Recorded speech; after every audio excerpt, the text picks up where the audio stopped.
The rocking chair creaked for the last time as my son Daniel said to me over the phone, "Mom, we got married yesterday. We only invited special people." Special people. I, who for 4 years had paid their $600 rent in Birmingham, Alabama, bought every piece of furniture in their house, stocked their refrigerator when they ran out of food, I was not a special person. What happened after that humiliation in October 1985 not only changed my life, but also revealed the true colors of people I thought loved me. And when I discovered what they were willing to do to maintain control of my money, I understood that sometimes the greatest demonstration of self-love is knowing how to say no to the children you've raised. Welcome to Grandma's Diaries. Subscribe to the channel to discover how a rocking chair inherited from my mother taught me that dignity is priceless and that true love never comes with a promissory note. Have you ever found out that you were being treated like a walking bank by your own family? My name is Eleanor Washington. I'm 79 years old, and this is the most painful and liberating story I've ever experienced. It was October 1985 in Birmingham, Alabama. The city still bore the scars of the 1960s civil rights revolution, but our family wounds were much more recent and deeper. I lived in a small wooden house in the Avondale neighborhood, a simple 1940s building that my late husband, James, had bought when he returned from the Korean War. The house had 3 small bedrooms, a living room with a fireplace, and a front porch where my rocking chair, the same one my mother had used for 50 years before leaving it to me, sat on the living room wall. On the living room wall, a wooden cross James had carved with his own hands reminded us daily that God was in control of all things. It was in this chair that I spent my afternoons crocheting and reading my Bible, the same King James Bible my mother had used to teach me to read when I was little. Each morning, I began with prayer and the reading of the day's verse, asking the Lord for wisdom to face another day as a widow. James had died 5 years earlier, leaving me with a modest pension, some savings, and a paid-off house. It wasn't wealth, but it was enough security for a 74-year-old woman to live with dignity. "The Lord is my shepherd, I shall not want," I repeated every night before bed, trusting that God would provide everything I needed. My son Daniel was 38 years old and lived with his wife Patricia in a rented house on the other side of town. I had raised Daniel alone after James left to be with the Lord, praying daily that he would grow in the fear of God and become a man of character. Patricia was 35 with impeccable blonde hair. She attended church with us when she needed something, but rarely displayed. It was in this chair that I spent my afternoons, crocheting and reading my Bible, the same King James Bible my mother had used to teach me to read when I was little.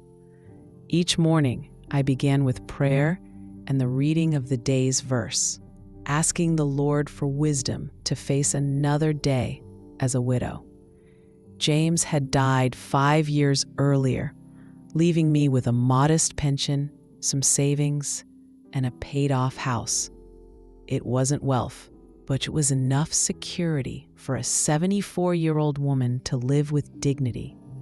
"The Lord is my shepherd, I shall not want," I repeated every night before bed, trusting that God would provide everything I needed. My son Daniel was 38 years old and lived with his wife, Patricia, in a rented house on the other side of town. I had raised Daniel alone after James left to be with the Lord, praying daily that he would grow in the fear of God and become a man of character. Patricia was 35 with impeccable blonde hair. She attended church with us when she needed something, but rarely displayed the fruits of the Spirit that a Christian should have. They dated for 2 years before getting married in an intimate ceremony at the registry office, where I wasn't invited because it would be too simple for such a special occasion.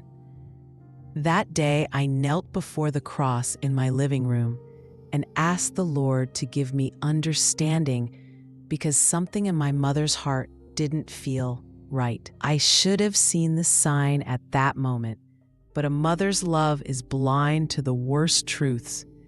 It all began 3 years after James's death, when Daniel showed up at my door one rainy afternoon with that lost boy expression that always melted my heart.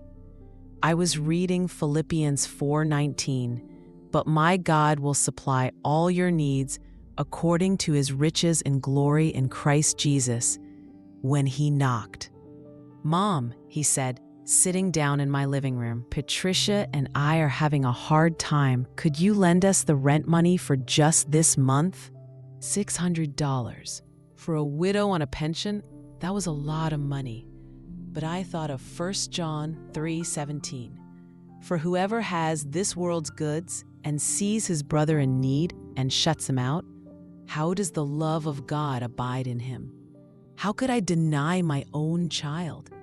"Just this once, Mom," Patricia added, placing her hand on my arm with that calculated gentleness. "Daniel had some problems at work, but it's resolved now.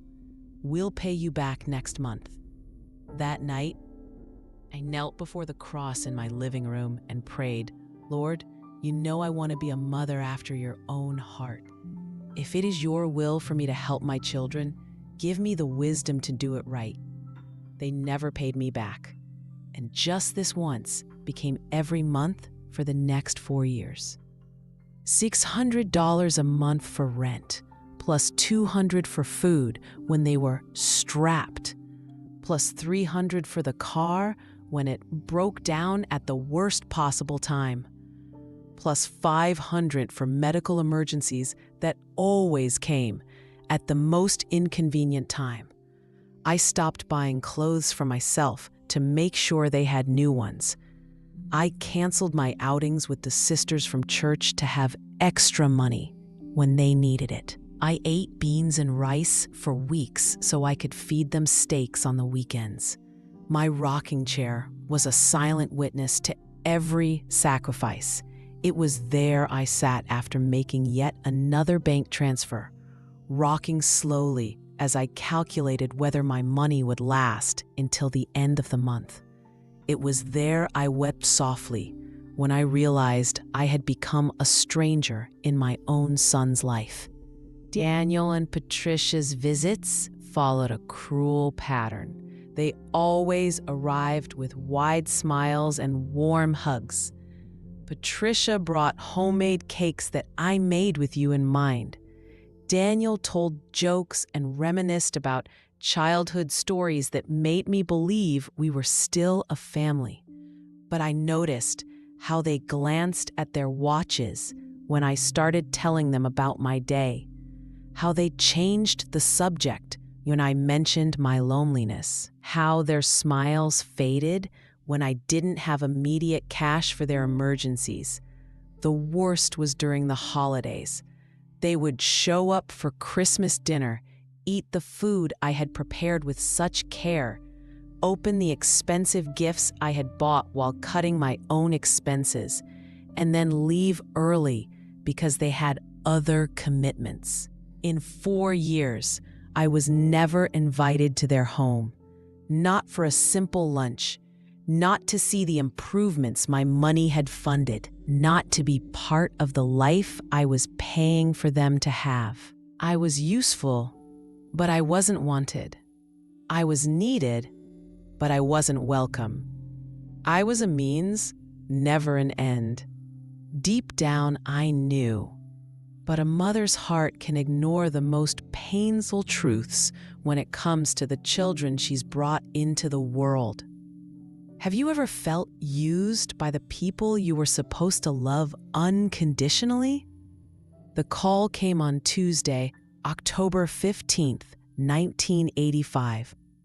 I was in my rocking chair, finishing a crochet project to sell at the church fair when the phone rang. It was Daniel, and his voice had an excitement I hadn't heard in years. "Mom, I have amazing news for you." My heart filled with hope. Maybe a promotion at work? Maybe a pregnancy. I dreamed of being a grandmother. Maybe finally some good news that didn't involve money. "Tell me, son." "Patricia and I got married." The world stopped. "Did they get married? When? Where? Why didn't anyone tell me?" 1,000 questions exploded in my head. But all I could stammer was, "When's the wedding?" It was then that Patricia picked up the phone. Her voice had that usual sweet tone, but there was something icy underneath. "Oh, Eleanor, darling, we got married just yesterday. It was a very intimate ceremony, just special family, special family." The words hit me like a punch to the gut. I, who had raised Daniel alone after his father went to war. I, who had worked twice as hard to give him an education. I, who had paid $20,800 in rent for them for the past 4 years.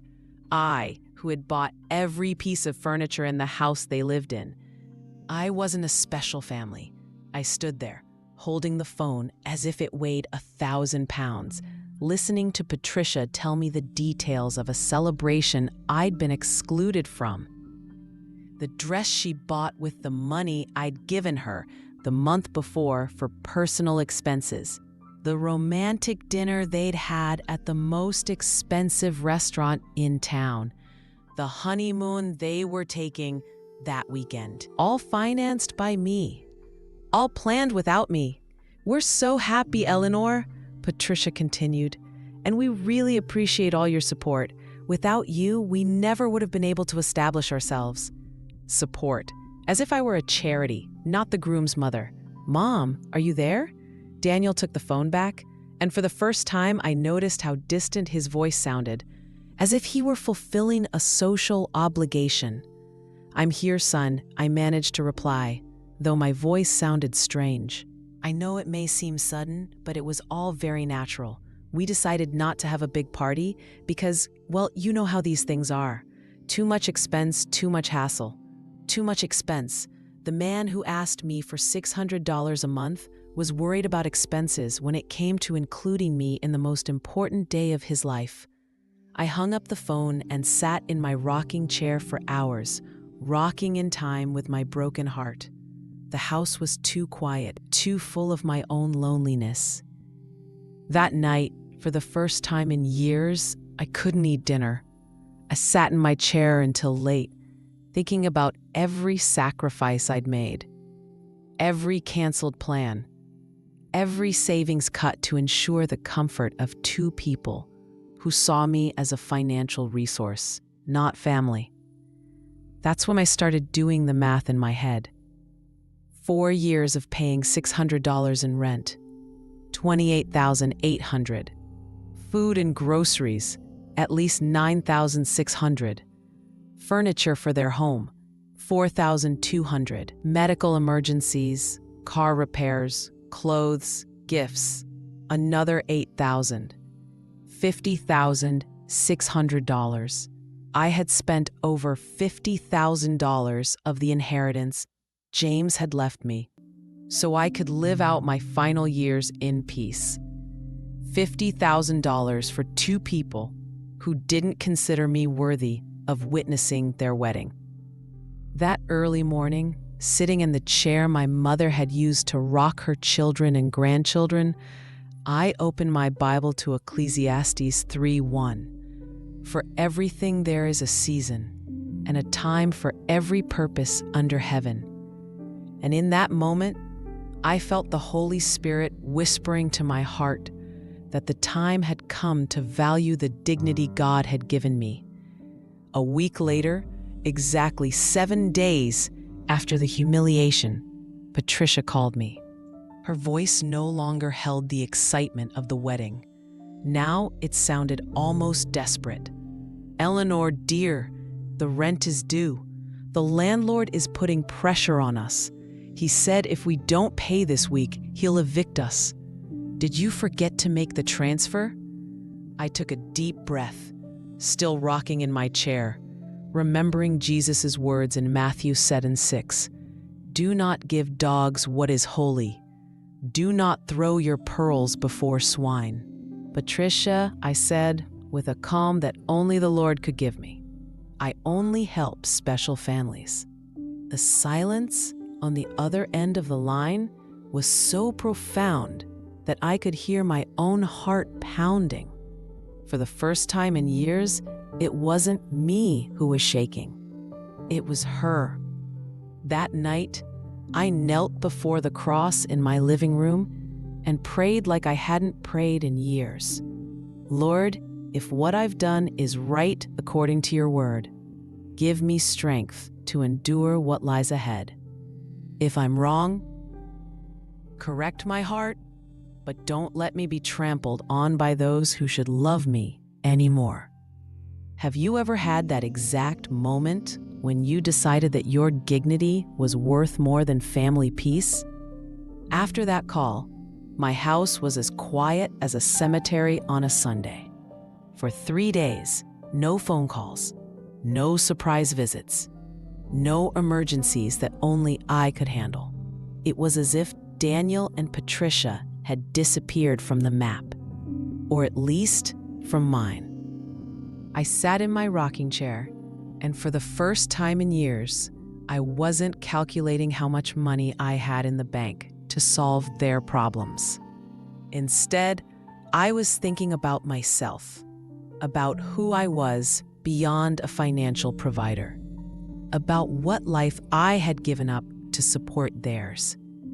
It was then that my neighbor, Dolores, appeared on my porch with a cup of coffee and a worried smile. Dolores was a woman of color like me, also a widow, who had lived in the blue house next door for 15 years. We always greeted each other politely, but we had never actually spoken. "Eleanor," she said, climbing the steps to my porch, "I hope you don't mind the intrusion, but I heard loud voices in here last week. Is everything all right?" I looked at that gray-haired lady, wearing a flowered apron, carrying coffee as a genuine neighborly gesture, and something inside me broke. Or maybe it mended. "Dolores, sit with me for a while. I think I need to talk to someone." I told him everything, the 4 years of financial sacrifice, the secret wedding, the phrase, "special family," that still echoed in my head. Dolores heard me nodding, making those little sounds of understanding that only a woman of faith our age can make. "Sister Eleanor," she said when I finished, using the affectionate address we used at church, "you weren't the first, and you won't be the last." The Bible itself teaches us in Matthew 10:36 that a man's enemies will be those of his own household. My sister went through the same thing in Atlanta. She spent her husband's entire inheritance supporting an ungrateful daughter who barely spoke to her. What did she do? She turned off the faucet and left everything in God's hands. It hurt at first, but 2 years later, her daughter came to truly apologize. Now, they talk every week, but for love, not money. Dolores's words planted a seed of hope in my wounded heart. "Dolores," I asked, "do you think the Lord is testing me as he tested Job?" "Honey, I think the Lord is teaching you that he is your true provider, not your children, and that sometimes we need to let our children learn to depend on God, not us." "Dolores," I asked, "do you think I did the right thing?" "Honey, you did the right thing in your life. Now let's see if they want you or your money." It didn't take long to find out. The following Friday, 3 cars pulled up in front of my house. Through the living room curtains, I saw Daniel, Patricia, and a man in a suit I didn't recognize, getting out of their cars and walking purposefully toward my door. My heart raced, but not with joy. It was fear. They had that serious, almost funeral expression people wear when they're about to do something unpleasant, but necessary. The knock on the door was crisp, official. I opened it to find Daniel avoiding my gaze, Patricia wearing that forced smile she reserved for difficult moments, and the man in the suit extending his hand. "This is Washington. I'm Dr. Matthews, a family law attorney. Your children have come to me because they're concerned about your recent mental health." Mental health. The words fell over me like cold water. "May I come in? I'd like to talk to you about some financial decisions that they say have been irregular." I let them into my living room, sitting on my couch as if it were their own, looking around my house as if they were appraising a property. Dr. Matthews pulled papers from a folder, while Daniel finally found the courage to speak. "Mom, we're worried about you. First, this whole thing about cutting off our support without explanation. Then, you hanging up on Patricia. It doesn't seem normal. Defending my dignity wasn't normal." "Daniel," I said, sitting back in my rocking chair to feel stronger, "explain to me what's abnormal about a 74-year-old woman deciding to no longer finance the lives of two capable adults." Patricia stepped forward, her voice full of false concern. "Eleanor, dear, it's not about the money. It's about your behavior. You've always been so generous, so caring. This sudden change, maybe it's time to accept help." Help. The same word they used when they wanted my money. Dr. Matthews placed papers on the coffee table. "Mrs. Washington, we've prepared some documents that would facilitate this transition. A power of attorney that would allow Daniel to manage your finances more efficiently. Only temporary, until you feel better." I looked at those papers as if they were poisonous snakes. That's exactly what they were. Contracts to steal my independence, my autonomy, my dignity. What if I refused to sign? Dr. Matthews exchanged glances with Daniel. "Well, there are other legal remedies. If we determine that you lack the capacity to manage your assets..." He didn't need to finish the sentence. It was a clear threat. "Sign voluntarily, or we will be forced to prove you are mentally incompetent." In that moment, looking at my son, the boy I'd rocked in this very chair when I had nightmares, the boy I'd taught to ride a bike outside, the boy I'd raised alone with so much love, I saw a stranger, a man capable of blackmailing me to keep access to my money. "Get out of my house," I said, rising from my chair with a dignity I didn't know I possessed. "Mother, get out of my house." My voice echoed off the walls where Daniel had grown up, where we had been happy before money ruined everything. For the first time in 4 years, my voice was louder than their greed. They left, but Daniel stopped at the door and looked at me with a coldness that chilled my blood. "Mom, this is going to end badly for you. You'll be alone with no one to take care of you when you really need it." "Daniel," I replied, holding the door, "I'm already alone. The difference is that now it's by my choice, not your negligence." I closed the door and returned to my rocking chair, shaking not with fear, but with pure adrenaline. I had faced my own children and survived. Have you ever had to choose between your dignity and the love of your family? After Daniel and Patricia left with their legal threats, I lay awake all night in my rocking chair, wondering what to do. For the first time in years, I wasn't worried about their well-being, but about my own future. The next morning, I walked to the bank for the first time since James died. I'd always done everything over the phone or let Daniel handle the transfers. But now, I needed to take full control of my financial life. Mr. Johnson, the manager who had known my family for 20 years, greeted me with that professional smile that hid curiosity. "Mrs. Washington, what a pleasure to see you in person. How may I help you?" "Mr. Johnson, I want to cancel all scheduled automatic transfers, and I want information on how to protect my accounts from unauthorized access." He looked at me in surprise. For 4 years, these transfers had been as regular as sunrise. "Are you sure, ma'am? Did something happen?" What happened is that I finally opened my eyes. While he processed the cancellations, my phone rang nonstop. Daniel, Patricia, unknown numbers. It was as if they developed a radar to detect when their source of income was in danger. "Mr. Johnson," I said, hanging up the phone for the 5th time, "I also want to change my password and make it so that only I can make transactions on the account." "Of course, Mrs. Washington, and if I may say so, I think you're making very wise decisions. ...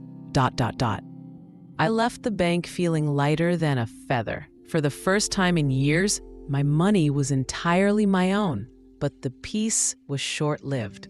The following Tuesday, returning from shopping, I found a social services vehicle parked in front of my house. A young, elegant woman, clipboard in hand, was waiting on my porch. "Mrs. Washington, I'm social worker Linda Carter. We've received a report that you may be at risk, and we need to conduct an assessment." My blood froze. Daniel and Patricia had escalated the situation. Now they were involving the government. What kind of risk? "There are reports that you have been displaying erratic behavior, social isolation, and impulsive financial decisions. People close to you are concerned. People close to me, the same ones who wanted my money. Can I come in and talk?" I let her in, knowing that refusal would be interpreted as evidence of mental instability. She sat on my couch, exactly where the lawyer had sat, and began asking questions that sounded like an interrogation. "Have you been taking your medication regularly?" "I don't take any medication. I'm in excellent health." "What about social isolation? Your children mentioned that you cut off contact with your family." "I cut off contact with people who use me financially. I maintain great relationships with my genuine neighbors." For every question she asked, I had a clear, rational, coherent answer. After an hour, she closed her clipboard with an expression that mixed relief and embarrassment. "Miss Washington, based on this conversation, I see no indication that you require intervention. I will close this case." "Miss Carter," I said, walking her to the door, "may I ask exactly what my children said about me?" She hesitated. "They said you had drastically changed your personality, that you were making irrational decisions, that you refused to accept medical and legal help." "And what do you think now?" "I think you are a very lucid woman who has been misunderstood." That night, Dolores came to dinner with me for the first time. I made fried chicken, mashed potatoes, and peach cobbler, a meal I hadn't made in years because I was always saving money for Daniel and Patricia. "How are you feeling?" she asked, complimenting my cooking. "Free," I replied honestly. "For the first time in years, I'm cooking for someone who actually wants my company, not my money." "And are you afraid?" "Every day. But it's a different fear. It's not the fear of not having the money for their problems. It's the fear of finding out who I am when I'm not being useful to anyone." Dolores laughed. "Honey, you'll be surprised. The Eleanor beneath the provider is a fascinating woman." 3 weeks later, the mailman brought an official summons. Daniel and Patricia had filed a lawsuit to declare me mentally incompetent and obtain guardianship of my assets. I sat in my rocking chair, reading those legal papers that wanted to take away my freedom. And for the first time since it all began, I smiled. They had shown their true colors. There was no longer any doubt about their motives. There was no longer any guilt about my decision. It was war, and I was ready to fight.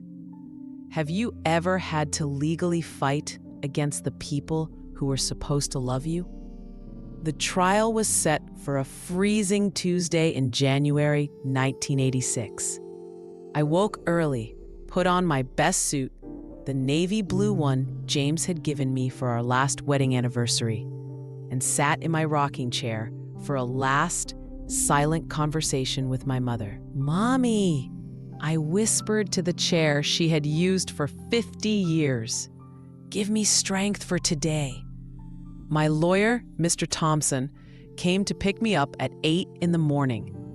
He was a 50-year-old black man who had built a reputation defending people like me, seniors being exploited by greedy families. "Eleanor," he said in the car on the way to court, "remember, the burden of proof is on them. They need to prove you're incompetent. We just need to show you're not." In court, I saw Daniel and Patricia sitting with their lawyer, dressed in black, as if they were going to a funeral. Perhaps it was a funeral, the funeral of our family relationship. When our eyes met, Daniel looked away. Patricia stared at me with that coldness that finally revealed her true nature. The judge was a middle-aged white man with that calm authority that comes from years of watching families tear each other apart over money. Their lawyer began by painting a picture of me as a confused woman, influenced by ill-intentioned neighbors, incapable of making rational financial decisions. "Your Excellency," he said, "Mrs. Washington has abruptly cut off all financial support to her family, installed unnecessary security systems out of paranoia, and isolated herself from loved ones who have always cared for her." Every word was chosen to make my independence sound like dementia and my self-defense sound like madness. Daniel took the witness stand wearing that suit I'd paid for 3 Christmases ago, swearing to tell the truth before lying about my sanity. "My mother has always been very generous to us," he testified, "but lately she has been hostile, irrational. We believe she is being influenced by people who want to take advantage of her." When Mr. Thompson questioned him, the masks began to fall. "Mr. Washington, how much money have you received from your mother in the last 4 years?" "I don't know the exact value, dude. Does $50,600 sound right?" Daniel blushed. "My mother was always generous." "And how many times did you visit your mother without asking for money?" Deafening silence. "How many times have you invited your mother to your house?" More silence. "Is it true that you got married without inviting your mother because she wasn't special family?" It was misinterpreted. Patricia testified with those well-rehearsed tears, describing how drastically I had changed, how I had become a bitter person who rejected help. When my turn came, I took the witness stand with the dignity I learned rocking in my mother's chair for 74 years. Mr. Thompson walked me through my story. The $50,000 spent, the humiliation of the secret marriage, the legal threats when I decided to stop financing ingrates. "Mrs. Washington," he asked, "why did you decide to stop helping your son financially?" "Because I finally understood that what they felt for me wasn't love," I replied, looking directly at Daniel. "It was need. Need for my money, not my presence." "Do you feel regret?" "I only regret taking so long to value my own dignity." Their lawyer tried to confuse me during cross-examination. suggesting that my new friendships had negatively influenced me.